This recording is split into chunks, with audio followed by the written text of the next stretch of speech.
E nessa Copa do Mundo, muito tem se falado sobre o futebol que o Vinícius Júnior vem apresentando para a seleção brasileira, que de fato é um futebol de alto nível e que impressiona, né? Realmente um dos melhores jogadores da Copa do Mundo, de fato, mas eu, né, não poderia deixar de falar aqui como um bom apreciador de futebol e um cara que aprecia muito a posição de meio-campista, eu não poderia deixar de falar dele, do nosso maestro Bruno Guimarães. O que tá jogando de bola é uma bizarrice, cara. E eu trouxe aqui um vídeo do Bernardo Central, né, que faz parte da Casa da TV, para a gente poder assistir juntos, reagir juntos, trocar uma ideia sobre. Então já se prepara para comentar aqui embaixo, né, sobre o Bruno Guimarães. Então já vou pegar aqui meu fone para a gente poder assistir. E olha só, vamos ver o que ele tem para falar aí. Eu gosto muito dos vídeos dele, hein? Gosto muito dos vídeos dele, vamos ver. Por isso daqui que ele é um dos jogadores mais importantes da seleção do Ancelotti. Irmão, se fosse um jogador gringo fazendo a partida que Bruno Guimarães fez, estaria todo mundo falando dele. Deixa eu mostrar os lances dele na partida, eu sou o Bernardo. Pra você ter análises da Copa do Mundo com imagens, você precisa me seguir, tamo junto. Bruno Guimarães deu 2 assistências e lindas assistências contra a Escócia. 2 passes que mostram que ele tá num altíssimo nível, cara. Coisa de jogador diferenciado. Nesse século, só ele e Kaká tiveram uma partida com 2 assistências em Copas do Mundo pelo Brasil. Ele já igualou o recorde de assistências de um jogador brasileiro em Copas do Mundo nesse século. Ronaldinho e Kaká com 3. Ele já tá lá. Bruno tá lá em campo, sempre se oferecendo, posicionado, escaneando o campo, quebrando o pescoço. Tem uma qualidade muito boa com passe, quebra linhas, dá lançamentos, cruza na área, sempre tá lá pra defender e marcar. O famoso todo campista, né? O box to box. Aparece na defesa pra defender, rouba a bola, arma, sai jogando com passes ou levando, avançando com a bola no pé. Tá lá na frente pra oferecer opção no ataque. É impressionante como ele cresceu na seleção brasileira desde que o Ancelotti chegou. Eu cravo aqui sim, cara, que é um dos jogadores mais importantes desse time. O terceiro brasileiro com mais participações a gol desde 2022 em grandes ligas europeias, só atrás de Vinícius Júnior e Rafinha. Então é isso aí, galera. Olha só, o vídeo do Bernardo Central, muito show. Parabéns pelo trabalho. E, cara, de fato, né, tem que ser dito, né, o futebol que o Bruno Guimarães vem desempenhando pela seleção brasileira ao comando de Carlo Ancelotti. Nessa Copa do Mundo, então, pô, nem se fala. Assim, cara, o que me deixa meio chateado, entre aspas, é o fato de que se fosse um Pedri da vida, se fosse um Rodri, se fosse um De Jong, se fosse um Vitinha, tava todo mundo babando o ovo pra caramba. Mas o Bruno Guimarães pouco se fala. Né?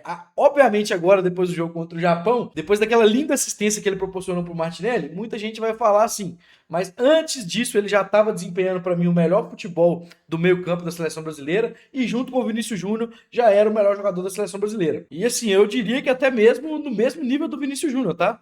Se não falha a memória da galera aí, o Vinícius Júnior tem 4 jogos na Copa e 4 gols. E o Bruno Guimarães tem 4 jogos na Copa e 4 assistências. Ele está atrás apenas do Olise, que tem 5 assistências na Copa.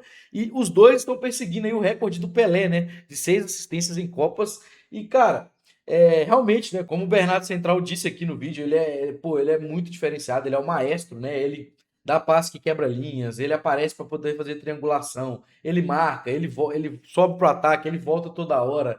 É um jogador assim, tem uma visão de jogo absurda. Pô, realmente é um meio-campista de classe, pô, de primeira prateleira do futebol. E eu acho que ele é muito subestimado, né, muitas das vezes porque ele joga no Newcastle. Não é muito falado, apesar do Newcastle não ser um time pequeno, na Inglaterra em si é um time de expressão, mas na Europa não é um time de tanta expressão. Então, assim, pelo fato dele jogar no Newcastle, eu acho que a galera, pô, entendeu? Por isso que eu disse que, pô, se fosse um Vitinha, se fosse um Rodri, pô, todo mundo estaria falando, galera. E, bom, pra mim, mano, eu já falava desde antes dessa Copa, que é um jogador que eu apreciava muito. Eu sou uma pessoa que eu gosto muito da posição de meio-campista no futebol. Pô, a gente vê assim, futebol, pô, qual a posição que você gosta de ver? Não, eu gosto de atacante. Pô, se eu fosse jogar, eu seria atacante. Não, mano, eu gosto de meio-campista. Se eu fosse jogar, eu seria meio-campista. Então, de fato, eu olho mais pros meio-campistas quando eu tô vendo um jogo do que para os atacantes em si. Porque também na minha cabeça o meio-campo é o coração, né, do time, né, principalmente no futebol moderno. Se você não tem um meio de campo que sabe cadenciar o jogo, que sabe controlar o jogo, que sabe ter pausa na hora certa, que sabe acelerar na hora certa, bem provavelmente, meu amigo, você vai perder o jogo, né? Então, essa parte tática, estratégica do futebol, eu acho muito foda. E o Bruno Guimarães, galera, faz isso aí que eu falei com maestria. É um cara que domina o meio de campo da seleção brasileira. Hoje, para mim, ele é o único ponto forte desse nosso meio de campo. O Casemiro, apesar de ter feito o gol contra o Japão, ainda acho que precisa melhorar muito. E, pô, o Paquetá se machucou aí, mas também não acho que estava num bom nível. Então, para mim, o Bruno Guimarães é o ponto positivo aí desse meio campo da seleção brasileira. E é um jogador que, pô, desculpa Newcastle, sem querer desmerecer, como eu disse, não é um time pequeno, mas é um jogador que merecia estar num time maior, né? Merecia estar num Barcelona da vida, num Bayern de Munique da vida. Pô, gente, tá de brincadeira? O Bruno Guimarães não joga mais do que o Pavlovic do Bayern, não? O Bruno Guimarães, na opinião de vocês, não joga mais do que o McAllister, não, atualmente, nessa temporada? Porque pra mim joga. Eu sou torcedor do Liverpool, eu acompanho o Liverpool durante toda a temporada e agora tô acompanhando a Argentina também na Copa. E eu não acho que o McAllister seja o melhor meio-campista da Argentina, não. Eu acho que é o Enzo Fernandes. Então, pra mim, o Bruno Guimarães joga mais do que o McAllister. E, pô, é isso, cara. O Bruno Fernandes tem que sair pra já do Newcastle e ir pra um time maior. Simples assim.